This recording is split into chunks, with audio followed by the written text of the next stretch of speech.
안녕하십니까. 하평세상 이오영입니다. 오늘 방송은 운명이란 무엇이며 어떻게 존재하는가 5분이 넘어가기는 하지만 우리 인생에 도움이 될 수 있다는 확신으로 방송을 합니다. 운명이란 무엇일까? 국어사전에서 운명은 인간을 포함한 모든 것을 지배하는 초인간적인 힘으로 규정하고 있습니다. 그렇다면 인간의 능력이나 힘으로 어찌할 수 없는 힘, 다시 말해 운명은 도대체 무엇이며 만문의 영장인 인간을 초월하는 힘은 어떻게 작용하는가 하는 것입니다. 운명이란 두 글자는 같은 뜻이 아니라 서로 뜻이 다른 두 가지의 특성을 하나로 합한 단어가 되는데, 운은 움직일 운으로 운동, 운행과 같이 움직이는 유동성이고, 명은 명령과 같이 무조건 따르고 지켜야 하는 법과 같이 규정되어 있고 고정되어 있는 것입니다. 따라서 운명은 움직이는 변화가 가능한 운이 절반이고, 움직일 수 없는 고정된 불변의 명이 절반으로 운과 명이 합해진 것이 운명이라 할 수 있습니다. 고정 불변의 명은 천명이고 숙명이며 타고난 사주팔자에 해당되는 것이며, 움직이는 운은 좋게 할 수도 있고 나쁘게도 할 수 있는 유동적인 것으로 노력, 마음, 생각, 행동이며 인간이 할 수 있는 부분을 일컫는 말입니다. 결국 인간의 능력으로 바꿀 수 없는 자기 자신에게 주어진 명을 알고 받아들이며 자신의 노력으로 변화 가능한 운은 잘 활용하고 이용하는 것이 인간이 바르게 잘 살아가는 최선의 길이 된다는 것입니다. 너의 사주는 좋은 사주일까? 나쁜 사주일까? 나와 같은 날 태어난 내 친구와 나의 인생은 왜 다를까? 사주에 대한 관심이 높아지는 만큼 궁금증도 있고 편견과 오해도 있습니다. 한 번쯤 가졌을 사주에 대한 5가지 궁금증을 강은 명리책에서 인용하여 보았습니다. 첫째, 같은 생일이면 같은 운명을 살게 될까? 명리학에서 사주를 보는 수는 51만 4,800개입니다. 단순 계산을 해보면 한국에서만 나와 같은 사주를 가진 사람이 인구 대비로 100명을 넘는 셈입니다. 이들은 같은 삶을 살까? 당연히 아닙니다. 전문가들은 사람의 운명을 본인의 사주만으로 결정되지 않는다고 설명합니다. 사회적 동물인 인간은 자신이 타고난 사주팔자 외에도 가족, 친구 같은 거의 관계 맺음으로써 그 운명을 바꿔갈 수 있기 때문입니다. 같은 날 태어나 같은 재능을 가졌다 하더라도 이를 적극적으로 지원하는 부모 밑에서 자란 아이와 무관심한 가족 사이에서 자란 아이의 인생은 다를 수밖에 없습니다. 쌍둥이라 해도 다른 삶을 살게 됩니다. 부모로부터 받은 사랑과 관심이 다르고 사회적으로 기대되는 역할에도 차이가 있기 때문입니다. 둘째, 좋은 사주, 나쁜 사주는 있을까? 사주 기반이 되는 동양 철학에 따르면 우주에 절대적으로 악하고 선한 것은 없습니다.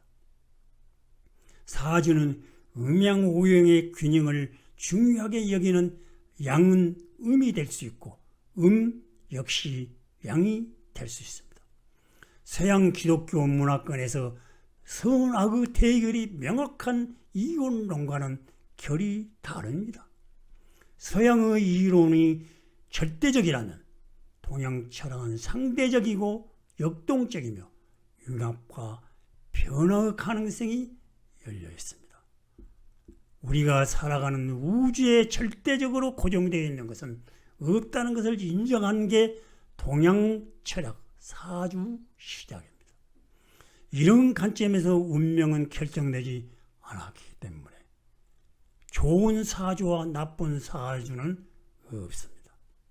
시간이 흐르면서 삶의 단면을 바라보는 사람들의 관점의 변화로 과거에는 도화살, 역마살 등을 흉하게 여겨졌고 이성에게 인기가 있는 것, 고향을 떠난 것은 모두 박복하고 소란한 삶을 뜻했으나 하지만 지금은 해외 생활터전을 마련하거나 이성에게 인기를 얻는 것이 오히려 부러움의 대상이 되고 있다는 것입니다. 셋째, 제왕절개로 완벽한 사주를 만들 수 있을까? 사주 팔자는 8칸으로 구성됩니다. 가로에는 연, 올, 일, 시 4칸이 들어가고 세로는 위쪽이 하늘을 의미하는 천간, 아래쪽이 땅을 의미하는 지지입니다. 사람을 하나의 집으로 보면 연, 올, 일, 시 4기둥이 있기 때문에 사주, 일을 총 8글자로 나타내기 때문에 팔자라고 합니다. 이 8글자 안에는 목, 화, 토, 금, 수, 오형이 자리했습니다. 각각의 오형은 음을 나타내는 글자와 양을 나타내는 글자로 다시 나눕니다. 양, 오형이 골고루 영향을 받고 있는 완벽한 사주를 만들려면 팔자 안에 10글자를 끼워 넣어야 하는데 어떻게 조합해도 부족한 부분이 생깁니다. 이 부족한 부분을 메우며 살도록 노력하는 게 사주를 해석하는 이유라는 것입니다. 모든 사주는 장단점이 있기 때문에 태어난 시간을 인위적으로 조절하는 노력은 의미가 없습니다. 넷째, 사주를 보면 궁합을 알 수 있을까? 명리학에서는 궁합을 보기 위한 이론이 없습니다. 하지만 연인의 궁합은 사람들이 가장 많이 궁금해 하는 것 중 하나이므로 사주를 통해 궁합을 보는 것은 사람들의 궁금증을 풀어주기 위해 사주 상담가가 스스로 내린 해석인 경우가 대부분입니다. 한 사람의 사주는 상담가의 관점에 따라 다르게 해석할 수 있는 여지가 많습니다. 예를 들어 두루 사주가 성격 측면에서 부딪힌다면 한 상담가는 잘 맞지 않는다고 평가하고 다른 상담가는 서로 경쟁하면서 발전할 관계라고 판단할 수 있다는 것입니다. 사주는 타고난 8글자 외에 대운이라는 시간의 영향을 받는 점도 두 사람의 궁합을 판단하기 어렵게 하는 요인입니다. 결혼 초반에 부부관계가 큰 어려움을 겪지만 후반에는 대운의 영향으로 서로 화합한다면 이를 좋은 궁합과 나쁜 궁합 가운데 무엇으로 판단하기가 어렵다는 것입니다. 다섯째, 사주로 죽음을 예측할 수 있을까? 명리학 세계에서는 전생과 뇌생의 개념은 없고 오직 지금 살아가고 있는 현생만이 명리학의 주된 관심사입니다. 생이 어느 형태로 반복된다고 믿는 불교, 다음 생을 믿는 기독교 사상과 근본적으로 다른 지점입니다. 생과 사를 사주로 예상할 수 있는 사주 상담가는 아무도 없습니다. 명리학에서 보는 명은 생명의 개념이 아니기 때문입니다. 각자의 인생에 주어진 사명이라고 해석합니다. 사명을 현생에서 어떻게 펼쳐 나갈지를 고민합니다. 다만 생명이 위험할 정도로 큰 사고나 병마가 다가오는 시기를 사주를 통해 유추해 볼 수는 있지만 언제 죽음이 닥칠지 생을 이어나갈 수 있을지는 판단할 수 없는 영역입니다.